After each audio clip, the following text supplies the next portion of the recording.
الحمد لله رب العالمين والصلاة والسلام على نبينا محمد وعلى آله وصحبه اجمعین اما بعد۔ آئیے پھر سے اس سلسلے کو جوڑ لیتے ہیں جو ہم نے ادھورا چھوڑ دیا تھا۔ بات مصالح مرسلہ کی تھی۔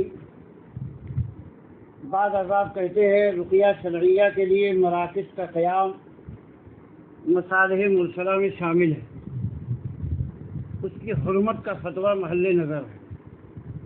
ہم کہتے ہیں اس کے لیے سب سے پہلے شرعی اصولوں کے مطابق مصالح مرسلہ کو سمجھنا اور اس کے متعلق فقہی ضابطوں سے آگاہی لازم ہے۔ لہذا ہم سب سے پہلے مصلحت کی وہ اصطلاحی تعریف پیش کرتے ہیں جو سب سے مشہور ہے اور اسے علامہ غزالی نے پیش کیا ہے۔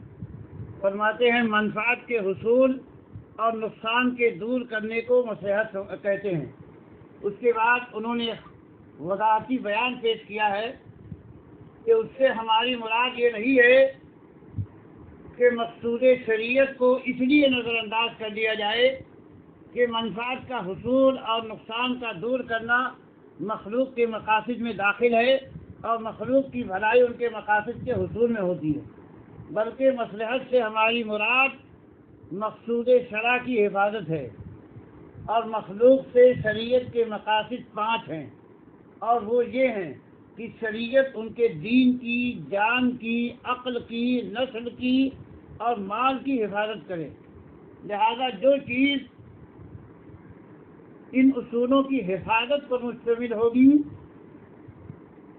وہی مصلحت ہوگی، اور جس چیز سے یہ اصول فوت ہو جائیں وہ مفسدہ ہوگی، اور اس کو دفع کرنا ہی مصلحت ہوگا۔ المستصفیٰ للغزالی جلد 1 صفحہ 286۔ غزالی کی وضاحت سے یہ حقیقت نمایاں ہو جاتی ہے کہ شریعت کی نگاہ میں مصلحت عام لوگوں کے نقطۂ نظر سے مختلف ہوتی ہے، جو اپنی اپنی خواہش کے مطابق شرعی احکام کو نظر انداز کر کے فائدہ کے حصول اور نقصان کے دور کرنے ہی کو مصلحت قرار دیتے ہیں، اب خواہ وہ کسی بھی طرح حاصل ہو۔ لہذا بعض لوگوں کو شراب پینے میں، کچھ لوگوں کو سود کھانے میں، اور آج کل ہیوی ڈپوزٹ کا مسئلہ چلا اس میں، کچھ لوگوں کو رمضان کا روزہ نہ رکھنے میں مصلحت نظر آتی ہے، مگر شریعت کی نگاہ میں مصلحت وہ مصلحت نہیں ہوتی۔ اسی طرح اور بھی بہت سی چیزیں ہیں جن کا تعلق شہوات و خواہشات سے ہوتا ہے، جنہیں انسانی نفس مزین کر دیتا ہے اور عادات اور رسم و رواج سے مصلحتوں کا جامہ پہنا دیتے ہیں۔ فقہا نے مصلحت کی 3 قسمیں بیان کی۔ نمبر 1 مصالح معتبرہ، جن کا شریعت نے اعتبار کیا ہے۔ جن مصلحتوں کا شریعت نے اعتبار کیا ہو اور ان کی رعایت کی دلیل قائم ہو انہیں مصالح معتبرہ کہتے ہیں، اور ان کے 2 مراتب ہیں۔ پہلا تو یہ ہے کہ اس مصلحت کی سعادت نص، اجماع یا ایما سے ملتی ہو، اور دوسرا مرتبہ یہ ہے کہ اس کی شہادت کسی معین اصل سے ملتی ہو۔ اس سلسلے میں زیادہ طویل گفتگو ہم نہیں کریں گے کیونکہ ہمارے موضوع سے خارج۔ نمبر 2 المصالح الملغاہ، لغو مصلحتیں۔ یہ وہ مصلحتیں ہیں جن کے باطل ہونے اور لغو قرار دیے جانے کی شرعی دلیلیں موجود ہیں، کیونکہ آدمی بہت ساری چیزوں میں دعویٰ کر دیتا ہے کہ اس میں مصلحت ہے، لیکن شریعت اس مصلحت کو تسلیم نہیں کرتی، اس کو لغو قرار دیتی، باطل ٹھہراتی۔ اس کی ایک مثال عن انس بن مالک ان ابا طلحہ سأل النبی صلی اللہ علیہ وسلم عن ایتام ورثوا خمرا قال احرقها قال فلا اجعلها خلا قال لا۔ احمد، مسلم، ابو داؤد وغیرہ نے روایت کیا ہے۔ اس حدیث کا مطلب یہ ہوتا ہے، انس بن مالک رضی اللہ عنہ سے روایت ہے کہ ابو طلحہ نے نبی صلی اللہ علیہ وسلم سے کچھ یتیموں کے بارے میں دریافت کیا جنہیں وراثت میں شراب ملی تھی، تو آپ نے فرمایا اسے بہا دو۔ ابو طلحہ نے کہا کیا میں اسے سرکہ نہ بنا دوں؟ تو آپ نے فرمایا نہیں۔ دیکھیے، بظاہر شراب کو سرکہ بنانے میں ایک یتیم کی بہت بڑی مصلحت نظر آتی ہے، اور اس کے مال کی حفاظت ہوتی ہو، اور اس کا مال بہا دینے میں جو شراب کی شکل میں ہے بڑا نقصان نظر آتا ہے، مگر نفس کی مخالفت کی وجہ سے اللہ کے نبی صلی اللہ علیہ وسلم نے اس مصلحت کو لغو قرار دے دیا۔ ایک دوسری مثال سمجھیے کہ فقیہ اندلس یحییٰ ابن یحییٰ لیثی نے عبد الرحمن ابن حکم امیر اندلس کو بیوی سے رمضان میں جمع کرنے پر 2 مہینے مسلسل روزے رکھنے کا فتویٰ دیا۔ جب لوگوں نے ان سے پوچھا کہ یہ تو تندرستوں کے لیے ہے جبکہ ان کے پاس تو بے شمار غلام ہیں، تو انہوں نے جواب دیا کہ اگر میں انہیں غلام آزاد کرنے کا فتویٰ دیتا تو وہ روز غلام آزاد کرتے اور اپنی بیوی سے جمع کرتے رہتے۔ بعض لوگ سے بڑی تالیاں پیٹیں گے کہ واہ واہ کیا فتویٰ دیا ہے۔ بظاہر یہ ایک مناسب حال مصلحت نظر آتی ہے، مگر شریعت اس مصلحت کو لغو قرار دیتی، اسی لیے علماء نے ان کے اس فتوے پر سخت نکیر کی۔ ان کا کہنا یہ ہے کہ اس سلسلے میں شریعت کا حکم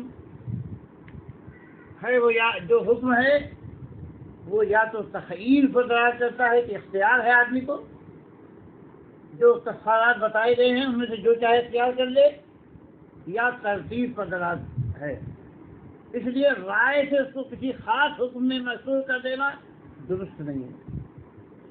علامہ غزالی فرماتے ہیں یہ باطل قول ہے اور مصلحت کے نام پر نص کتاب کی مخالفت ہے۔ اگر یہ دروازہ کھول دیا جائے تو تغیر احوال کے سبب شریعت کے تمام حدود اور نصوص کے بدلنے کا راستہ ہموار ہو جائے گا۔ پھر جب یہ معروف ہوگا یہ سب علماء کی کارستانی ہے تو شاہوں کو ان کے فتووں پر اعتماد نہیں رہے گا، کیونکہ یہ عمل ان کی طرف سے رائے کے ذریعے تحریر کے زمرے میں آتا ہے۔ المستصفیٰ للغزالی جلد 1 صفحہ 285-86۔ اس واقعہ پر تبصرہ کرتے ہوئے علامہ نجم الدین طوفی فرماتے ہیں یہ اور اس طرح کی چیزیں لغو اور غیر معتبر ہیں، کیونکہ یہ شریعت کو رائے سے بدل دے رہا ہے جو ناجائز ہے۔ اگر شریعت کی منشا یہی ہوتی تو آرابی وغیرہ کی حدیث میں اس کا بیان کر دیا گیا ہوتا، کیونکہ حاجت کے وقت بیان کو مؤخر کرنا اور احکام میں لوگوں کے جدا ہونے کے باوجود ان میں سب کے برابر ہونے کا خیال پیدا کرنا جائز نہیں ہے۔ شرح مختصر الروضہ جلد 3 صفحہ 206۔ اسی طرح ایک مثال اور سمجھیے کہ تعدد ازدواج سے روکنا، یعنی ایک سے زیادہ شادیاں کرنے سے روکنا بظاہر ایک مصلحت ہے، کیونکہ سوکنوں کے اختلاف سے بسا اوقات پوری فیملی مشکل میں آ جاتی، مگر شریعت نے اسے لغو قرار دے دیا اور بشرطِ عدم تعدد کی اجازت دی ہے، کیونکہ اس سے تقصیر نسل اور احفاظ نفس کی مصلحت کو معتبر مانا ہے۔ اس سے نسل میں اضافہ ہوگا جو اسلام کو مطلوب ہے، اور انسان کے نفس کی پاکیزگی میں چیز معاون ثابت ہو، تو اللہ تعالیٰ نے اس مصلحت کو معتبر مانا ہے۔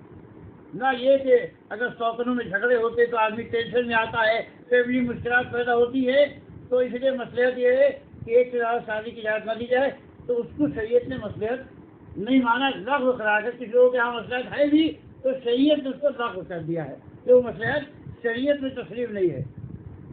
اسی طرح بعض لوگوں کے نزدیک مصلحت کا تقاضا یہ ہے کہ مرد اور عورت دونوں کو طلاق کا مساوی حق دیا جائے۔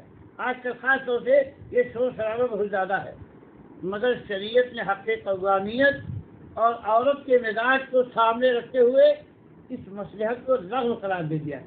شریعت اس مصلحت کو تسلیم نہیں کرتی۔ نمبر 3، مصالح مرسلہ۔ مصالح کا مطلب ہم واضح کر چکے ہیں، اس لیے یہاں صرف مرسلہ کا مطلب بتاتے ہیں، اور وہ یہ ہے کہ وہ کوئی ایسی مصلحت ہوتی ہے جس کے اعتبار یا الغاء کی کوئی متعین دلیل نہیں پائی جاتی، مگر بحث و تدقیق سے یہ ظاہر ہو جاتا ہے کہ اس کے معتبر ہونے کی تفصیلی تو نہیں مگر اجمالی دلیل موجود ہے اور وہ مصلحت مقاصد شریعت کے اعتبار سے مطلوب ہے اور ان کے مخالف نہیں ہے۔ دیکھیے روایت البیان فی الرد علی من زعم ان البدعة كالمصلحة المرسلة للدكتور ابی عبد الرحمن سلمان بن نصر الدایا بتصرف اختصاص۔ اس تعریف کے اعتبار سے اگر ہم دیکھیں تو رقیہ کو پیشہ بنانا، اس کے لیے خود کو فارغ کر لینا اور رقیہ سینٹر بنانا مصالح مرسلہ میں داخل نہیں ہو سکتا۔ اس بات کو جو ہم نے پہلے کہا کہ یہ بدعات میں داخل ہے، اگر اس کو ایک طرف رکھ دیا جائے، ان لوگوں کی باتیں مانی جائیں کہ یہ اس کا تعلق عبادت سے نہیں ہے، تو اس میں عام اجازت ہونی چاہیے، مسالے کا لحاظ رکھنا چاہیے، اس کو مسالے مسلم میں داخل ہو جائے کر دیا جائے، تو یہ ان کی باتوں کو مد نظر رکھتے ہوئے ہم یہ بات پیش کر رہے ہیں۔ اس تعریف کے اعتبار سے جو ہم نے پیش کی، اگر ہم دیکھیں تو رقیہ کو پیشہ بنانا، اس کے لیے خود کو فارغ کر لینا اور رقیہ سینٹر بنانا مصالح مرسلہ میں داخل نہیں ہو سکتا ہے، کیونکہ اس میں مقاصد شریعت کی صریح خلاف ورزی پائی جاتی ہے جو کم از کم حسب ذیل ہے۔ نمبر 1، حفاظت دین کے مقصد کی خلاف ورزی، کیونکہ یہ بدعتی عمل ہے، دین کے خلاف ہے، ایک مکروہ کام کے فروغ کا ذریعہ ہے، توکل علی اللہ میں خلل پیدا ہوتا ہے اور رقیہ کرانے والے کا اعتماد حد سے زیادہ رقیہ کرنے والے پر ہو جاتا ہے۔ جیسا کہ ہم نے ابھی بیان کیا تھا کہ لوگ یہی سمجھنے لگتے ہیں کہ رقیہ فلاں صاحب ہی کریں گے، تو اللہ کے کلام پر ان کا اعتماد ہونے کے بجائے، جبکہ علماء نے یہ کہا ہے کہ رقیہ بذات خود ایک سبب ہے، اس سے زیادہ اس کو حیثیت نہیں دینا چاہیے، لیکن قرآن سے بھی زیادہ جو اللہ کا کلام ہے جس میں شفا ہے، لوگوں کا اعتماد راقیوں پر ہو جاتا ہے۔ اسی لیے ہر آدمی کہتا ہے کہ میں رقیہ نہیں کر سکتا، رقیہ تو فلاں صاحب ہی کریں گے۔ اب دیکھیے کتنا بڑا منکر پیدا ہو گیا کہ رقیہ تو ایک خاص آدمی جوڑ دیا گیا، جبکہ شریعت نے اس کو نہیں جوڑا ہے، تو توکل علی اللہ میں خلل پیدا ہوتا ہے۔ غیر شرعی رقیہ کرنے والے لوگ صحیح عقیدہ و منہج کے نام پر لوگوں کا عقیدہ خراب کرتے ہیں، یہ بھی بہت بڑی مصیبت جس کی ہم بہت ساری مثالیں پیش کر چکے ہیں۔ لوگوں کے اندر جنوں کا خوف پیدا کرتے ہیں، جنوں کا خوف، جنوں سے استعانت کر کے کفر کا ارتکاب کرتے ہیں، اور بعض لوگ جنوں کو راضی کرنے کے لیے غیر شرعی اعمال انجام دیتے ہیں۔ نمبر 2، حفاظت نفس کے مقصد کی خلاف ورزی۔ راقی حضرات عام طور پر مریضوں کو پیٹتے ہیں، جس کی ابھی ایک مثال ہم نے بیان کی، اس قدر اس لڑکے کو پیٹا، اس کے پاؤں کے تلوے سے مارا کہ وہ کئی مہینے چلنے پھرنے میں دقت اور دشواری محسوس کرتا رہا۔ وہ راقی حضرات عام طور پر مریضوں کو پیٹتے ہیں، جس کا ضرر مریض کو لاحق ہوتا ہے، اور بسا اوقات سنگین صورتحال پیدا ہو جاتی ہے۔ بعض حالات میں مریضوں کی موت بھی واقع ہو چکی ہے، اور کبھی وہ اپنی مختلف صلاحیتوں سے معذور بھی ہو گئے ہیں۔ اس کے علاوہ بھی اذیت رسانی کی مختلف شکلیں ہیں،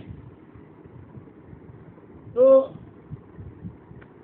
اس میں حفاظت نفس کے مقصد کی بھی خلاف ورزی پائی جاتی ہے۔ نمبر 3، حفاظت عقل کے مقصد کی خلاف ورزی۔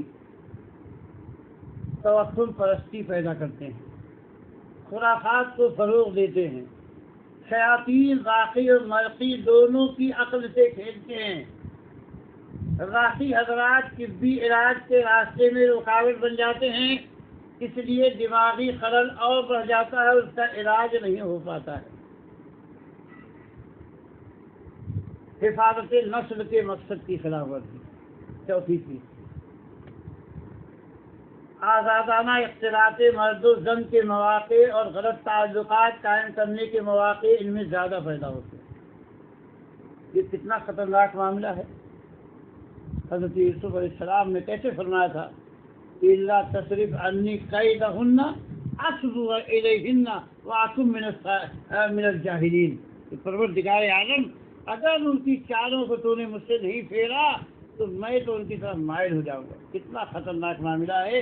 اتنے پروٹیکشن کے باوجود ایک انسان کو اتنا خوف ہے عورتوں کی چالوں سے، اور شیطان جو عورتوں کو مردوں کی نگاہوں میں مزین کرتا ہے، اس طرح کے معاملات میں احتیاط بہت زیادہ بالائے طاق رکھ دی جاتی ہے۔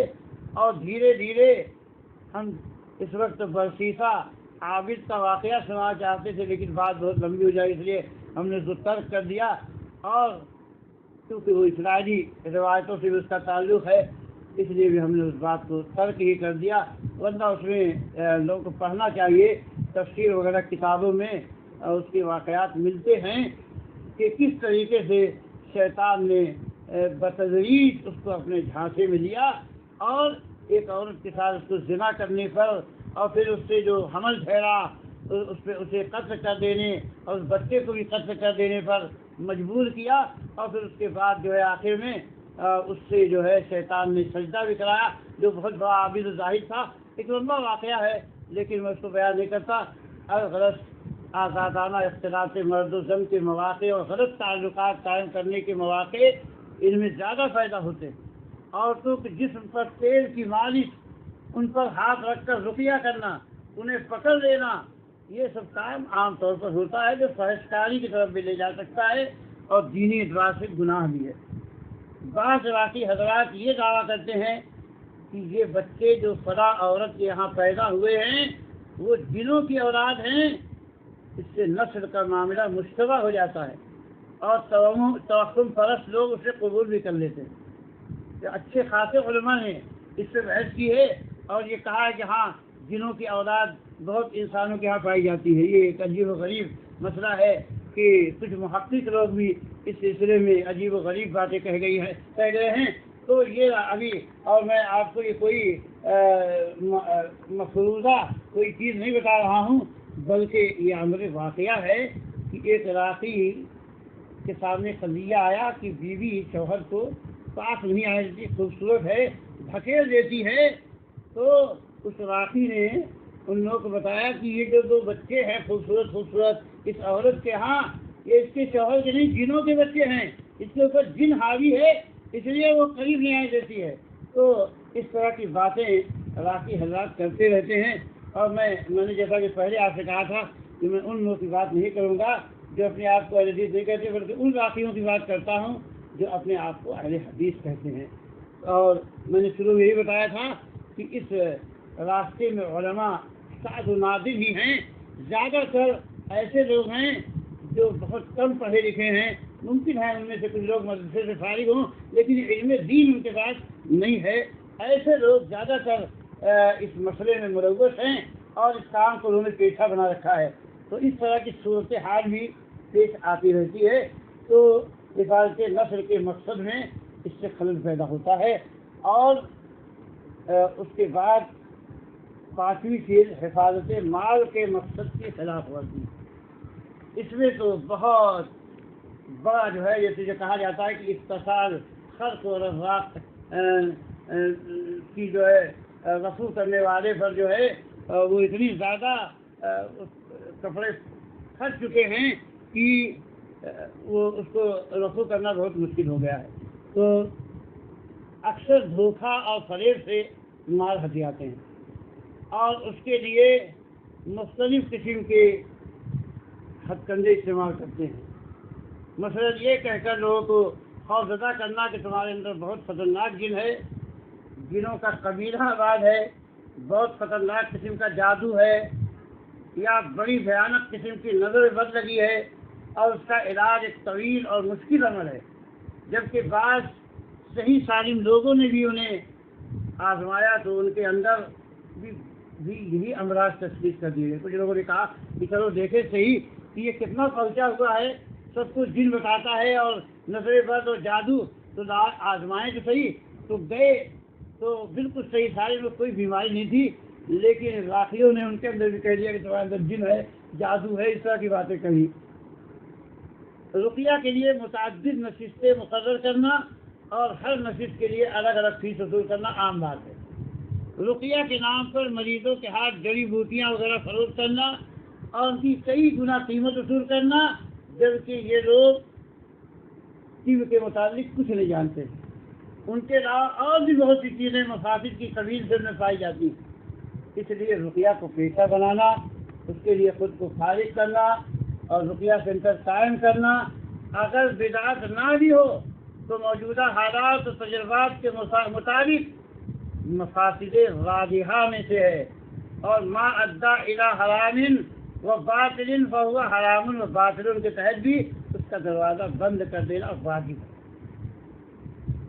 مصلحت کے سلسلے میں شیخ الاسلام امام ابن تیمیہ کی یہ بات لائق توجہ ہے کہ جامع بات یہ ہے کہ شریعت نے کبھی کسی مصلحت کو نظر انداز نہیں کیا ہے, بلکہ اللہ تعالیٰ نے ہمارے لیے دین مکمل اور نعمت پوری کر دی ہے.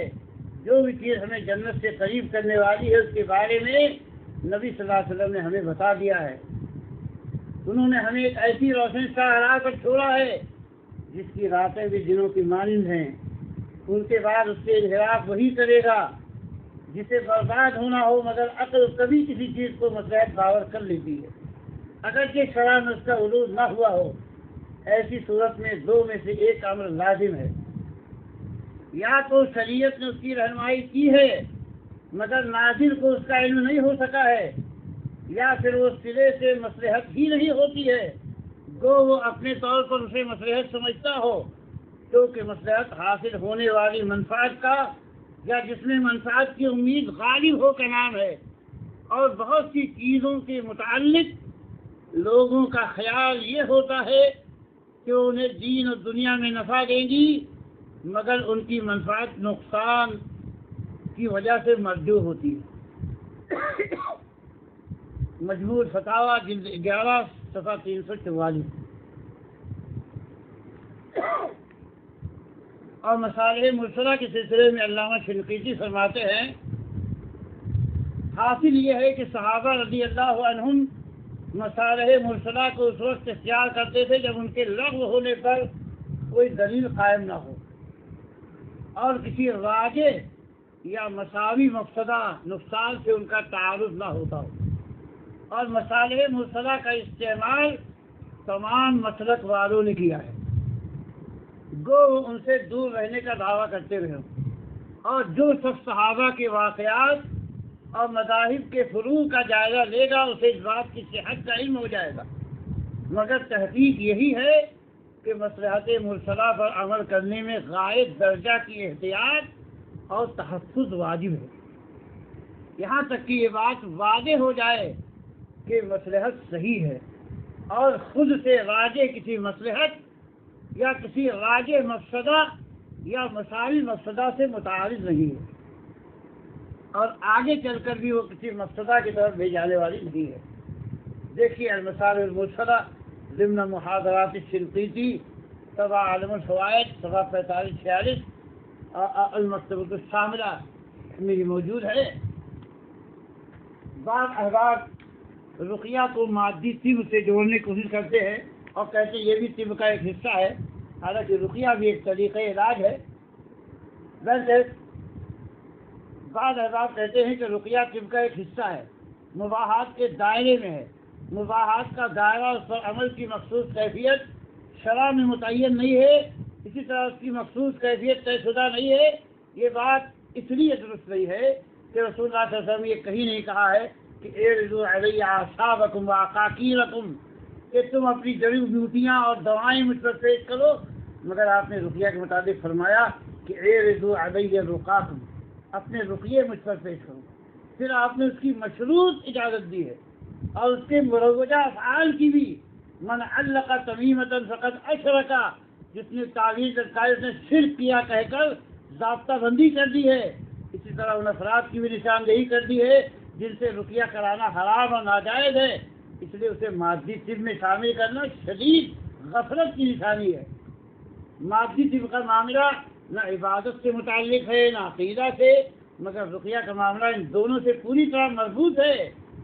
مادی طب میں تجربات محسوس چیزوں پر ہوتے ہیں جن کے صحیح یا غلط ہونے کا فیصلہ مقررہ پیمانوں کے مطابق اس فن کے ہر ماہر کے لیے آسان ہے، جبکہ روحانی علاج میں تعامل عالم غیب سے ہوتا ہے۔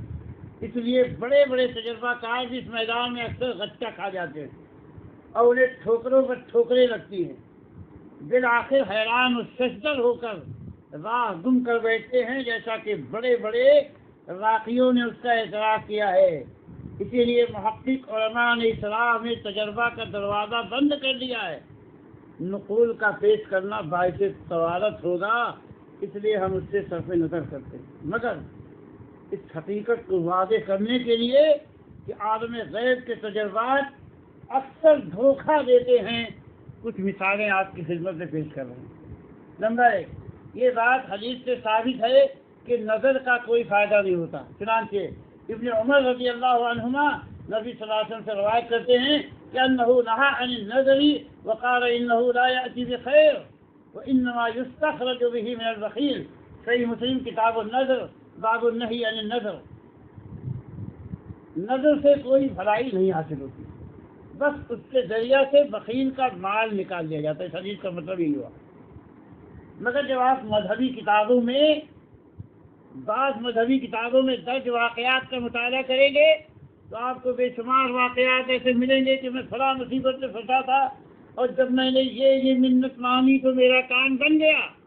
اور بعض لوگوں کے یہاں یہ چیز مسلمات میں سے ہو چکی ہے کہ نظر مصیبتوں سے نجات کا ذریعہ ہوتی ہے۔ جب یہ بات ایک ایسی چیز کے بارے میں کہی جا رہی ہے جس کا غیر مفید ہونا منسوخ ہے، تو پھر دوسری چیزوں کے بارے میں جو کچھ بھی دعوے کیے جائیں کم ہیں۔ شریعت نے واضح کر دیا کہ نظر غیر مفید ہوتی ہے، سب کچھ فائدہ نہیں ہوتا ہے، اس سے کوئی بھلائی نہیں ملتی، لیکن اس کے متعلق بڑے بڑے دعوے موجود ہیں کہ نظر سے ہم نے فلاں فلاں فائدہ اٹھایا، اور یہ ایک مسلمہ ان لوگوں کے ہاں اصول بن چکا ہے کہ جب کوئی مصیبت آئی نظر مانی۔ نمبر 2، غیر مشروع توسل کے ذریعہ دعاؤں کا قبول ہو جانا، جس کے لاتعداد قصے مشہور ہیں، اور اس عمل کا بھی لوگوں کے نزدیک کثرت تجربات سے نفع بخش ہونا مسلم ہو چکا ہے۔ حالانکہ یہ قبولیتیں از قبیل استدراج ہیں، اور حقیقت میں اس طرح کے توسل فائدہ مند نہیں ہیں، اور ظاہری طور پر حاصل ہونے والے فوائد اس کے مشروع ہونے کی دلیل نہیں بن سکتے ہیں۔ اور اسی طرح بعض مقامات بھی مرادیں پانے کے لیے معروف ہیں، اور وہاں کچھ لوگوں کا اپنی اپنی سمجھ کے مطابق بھلا بھی ہو جاتا ہے، مگر آپ جانتے ہیں اس میں مقامات کی کچھ خصوصیت نہیں، بلکہ یہ بھی استدراج کی قبیل کی باتیں۔ ایک بات قابل توجہ ہے جو امام ابن تیمیہ نے بیان کی ہے کہ بظاہر کسی غیر مشروع اور بدعتی عمل سے بھی کسی خاص شخصیت کو نفع حاصل ہو جاتا ہے، مگر وہ بدعتی عمل کی وجہ سے نہیں ہوتا، بلکہ وہ صاحب عمل کی صالحیت اور اخلاص کی وجہ سے ہوتا ہے، اور نیک نیتی اور اجتہادی غلطی کی وجہ سے اس غیر شرعی عمل پر اس کی گرفت بھی نہیں ہوتی۔ مگر جب اس کے ماننے والے وہی عمل اپنی جہالت کی وجہ سے شرعی اعتبار سے درست جان کر کرتے ہیں، اور ان کے اندر وہ اخلاص اور صالحیت اور اجتہادی صلاحیت بھی نہیں ہوتی، تو وہ گنہگار ہوتے ہیں۔ اسی لیے یہی بات سلفی مسلک کے مزاج کے مطابق ہے اور درست ہے کہ اس طرح کے معاملات میں جو کچھ ثابت ہے اسی پر اکتفا کیا جائے، اور اس ضمن میں تجربات کا دروازہ بند رکھا جائے۔ بعض احباب نے ایک اور بات اس سلسلے میں پیش کی ہے کہ شریعت نے ممنوع پیشوں کی فہرست پیش کر دی ہے، اور اس میں رقیہ اس فہرست میں کہیں دکھائی نہیں دیتا ہے۔ تو ہم یاد کرتے ہیں کہ یہ کہنا کہ شریعت نے تمام ممنوع پیشوں کی فہرست فراہم کی ہے درست نہیں ہے، کیونکہ شریعت نے جہاں کچھ پیشوں کو نامزد طور پر حرام کیا ہے وہیں کچھ پیشوں کی حرمت کے اصول مقرر کر دیے ہیں. اس لیے ہر زمانہ میں نئے نئے اختیار کیے جانے والے پیشوں کو کسی فہرست میں تلاش کرنا کار عبث ہے، اور کسی فضیلت الشیخ اور دکتور کے شایان شان تو ہرگز نہیں ہے. مثلا ناجائز اسقاط حمل کا پیشہ، چوروں ڈاکوؤں اور مافیاؤں کی وکالت کا پیشہ، طبابت کا علم حاصل کیے بغیر اور اس فن میں مہارت کے بغیر طبابت کا پیشہ، انشورنس سے جڑے ہوئے بہت سارے معاملات کا پیشہ، اور بھی بہت ساری چیزیں ہیں جو ہزاروں آئی ہیں. ویب سائٹیں بنانے میں بہت ساری ایسی صورتیں آتی ہیں جن کا پیشہ اختیار کرنا حرام ہوتا ہے. مثلا داڑھی مونچھنے کا بھی پیشہ ایک ہے. یہ سب آپ اگر کہیں تلاش کرنا چاہیں، اس طرح کے سینکڑوں پیشے ایسے ہو سکتے ہیں جو کسی فہرست میں دستیاب نہیں ہو سکتے. ان پر حکم لگانے کے لیے اصولوں کو ہی بروئے کار لانا پڑے گا. اور باقی کا پیشہ اختیار کرنا شرعی طور پر اس لیے درست نہیں ہے کہ اس میں عام طور پر بلا عوض ایک وہمی چیز کے پیسے وصول کیے جاتے ہیں، غیر شرعی امور کے سہارے فیس لی جاتی ہے، فریب اور ہیلوں کے ذریعے مال حاصل کیا جاتا ہے، مریضوں کا بھیانک استحصال ہوتا ہے. محقق علماء نے اس سلسلے میں صرف اتنی گنجائش بتائی ہے کہ رقیہ شرعیہ سے، رقیہ بدعیہ سے نہیں، رقیہ شرعیہ سے بشرط شفا بطور جول کچھ اجرت لی جا سکتی ہے اور بس. اور صحابہ اور سلف میں احتیاط کے باوجود کسی نے پیشہ اختیار نہیں کیا تھا. اسی طرح اقتداء کے قیام اور عدمی موانع کے باوجود نہ کسی نے اس کے لیے خود کو فارغ کیا تھا، نہ اس کے لیے مراکز قائم کیے گئے تھے. اور جس احتیاط کا ڈھنڈورا شدت سے پیٹا جا رہا ہے اور اس کا اس قدر احساس دلایا جا رہا ہے، تو پیشہ اور راقیوں کے پروپیگنڈے اور مارکیٹنگ کا نتیجہ ہے. اور اس میں بڑا ہاتھ علماء اور صالحین کے اپنی ذمہ داریوں سے فرار اور عافیت طلبی کا بھی ہے. اور یہ بھی دھیان میں رکھیں کہ اگر کوئی عمل انفرادی یا محدود سطح پر جائز ہو تو ضروری نہیں ہے کہ اس کے لیے کوئی اجتماعی نظام بنانا بھی جائز ہو. مثلا کسی سے دعا کرانا یا کسی کے لیے دعا کر دینا جائز ہے، مگر کیا اس کے لیے دعا سینٹر کا قیام بھی جائز ہوگا؟ ہمارے خیال میں یہ باتیں سمجھنے سمجھانے کے لیے اور اس مسئلے پر سنجیدگی کے ساتھ غور کرنے کے لیے کافی ہوں گی. اور اس سلسلے میں ہم بہت کافی گفتگو کر چکے ہیں، مختلف تحریریں اور تقریریں پیش کر چکے ہیں، بہت سارے اہل علم نے اپنی باتیں پیش کی ہے، علمی دلائل پیش کیے ہیں. لیکن اگر کوئی آدمی اب بھی بار بار انہی باتوں کو دہراتا ہے جن باتوں کا جواب ہم بار بار دے چکے ہیں، تو اب ہم اس مسئلے پر گفتگو کرنے والے نہیں ہیں. جو باتیں ہمیں کہنی تھی ہم نے کہہ دی ہیں. اور اس سلسلے میں ہم پھر اس بات کی وضاحت کر دینا چاہتے ہیں کہ ہم نے نہ کسی خاص شخصیت کو نشانہ بنایا ہے، نہ کسی خاص سینٹر کو. اور اس کے مقابلے میں جو باتیں دوسری طرف سے آ رہی ہیں ان پر بھی غور کریں کہ اخلاقی اعتبار سے ان کا لب و لہجہ کیا ہے، ان کا طور طریقہ کیا ہے، اور وہ کس طرح سے اس کو ذاتی مسئلہ اور شخصی مسئلہ بنا کر جو لوگ مخالفت میں بول رہے ہیں ان کے خلاف کس طرح کا محاذ کھڑا کیے ہوئے ہیں. انصاف کرنے والے انصاف کی نظر سے دیکھیں اور اس کا فیصلہ کریں، ورنہ اللہ تعالیٰ کی عدالت تو موجود ہے. ہمیں اللہ تعالیٰ کی عدالت پر سب سے زیادہ بھروسہ ہے، اور ہم انشاءاللہ جو بھی باتیں کہہ رہے ہیں خیر خواہی کے جذبے سے کہہ رہے ہیں. ہم نے کسی خاص شخصیت کو نہ ٹارگٹ بنایا ہے نہ نشانہ بنایا ہے. ہم نے صرف منکرات کے خاتمے کی کوشش کی ہے. اس سلسلے میں اگر کوئی آدمی شخصی طور پر ہمیں نشانہ بناتا ہے تو ہم اس کا معاملہ اللہ کے حوالے کرتے ہیں. اللہ تعالیٰ اس سے اچھی طرح سمجھ لینے میں قادر ہو. یہ بھی دعا کرتے ہیں کہ اللہ تعالیٰ ان لوگوں کو نیک ہدایت دے، نیک توفیق دے، اور صحیح جو اس سلسلے میں شریعت کا حکم ہے اس حکم کی پابندی کرنے کی توفیق دے، انصاف کے ساتھ فیصلہ کرنے کی توفیق دے، حق بات کو سمجھنے سمجھانے اس کو قبول کرنے اور مان لینے کی توفیق دے مجھے بھی اور ان لوگوں کو بھی کہ اے اللہ ہم لوگ حق بات کو سمجھیں اور حق بات کو مانیں اور حق کے سلسلے میں کسی عناد اور حد دھرمی کا معاملہ روا نہ رکھیں۔ اے اللہ توفیق دینے والا تو ہی ہے۔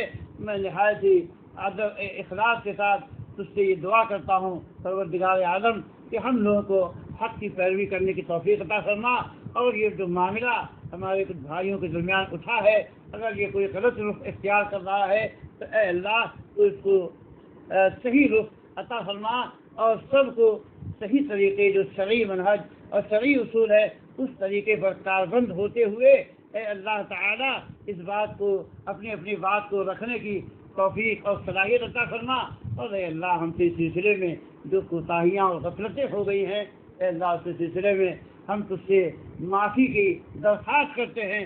اے اللہ ہم تمام لوگوں کی لغزشوں اور خطاؤں کو معاف فرما، اور ہمیں اپنے قول و عمل میں اخلاص عطا فرما۔ اللہم ارزقنا الاخلاص فی القول والعمل، اللہم ارنا الحق حقا وارزقنا اتباعه وارنا الباطل باطلا وارزقنا اجتنابه۔ اقول قولي هذا واستغفر الله لي ولكم ولسائر المسلمين من كل ذنب، وصلى الله تعالى على نبينا محمد۔